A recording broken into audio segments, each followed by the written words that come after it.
Hey everyone, welcome back to Product Critique. Today, we're diving into one of the best mulchers on the market, the WORX WG505 TRIVAC. This powerful 3-in-1 tool combines a leaf blower, vacuum, and mulcher, making yard work easier than ever. If you're tired of traditional raking or bagging leaves, the WORX WG505 TRIVAC might just be your new favorite tool.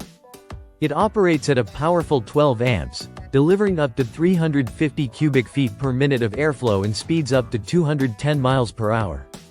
One of the standout features of the TRIVAC is its versatility. With a simple flip of a switch, you can go from blowing leaves to vacuuming them up, and then mulching them into fine pieces for easier disposal. No extra tools required. The metal impeller inside the TRIVAC mulches leaves into tiny pieces, reducing 16 bags of leaves down to just one. This not only saves you time but also makes it easier to manage and dispose of yard debris. The TRIVAC is designed with user comfort in mind. It's lightweight, easy to maneuver, and features an adjustable speed control for various tasks. Plus, the collection bag comes with a shoulder strap, allowing for hands-free operation.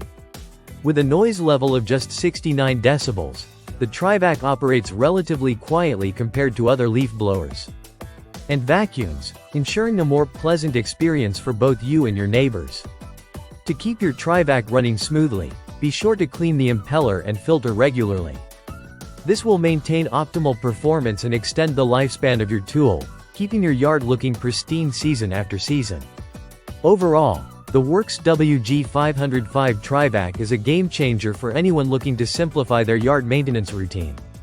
Whether you're clearing leaves from your lawn, patio, or garden, this versatile tool gets the job done efficiently and effectively.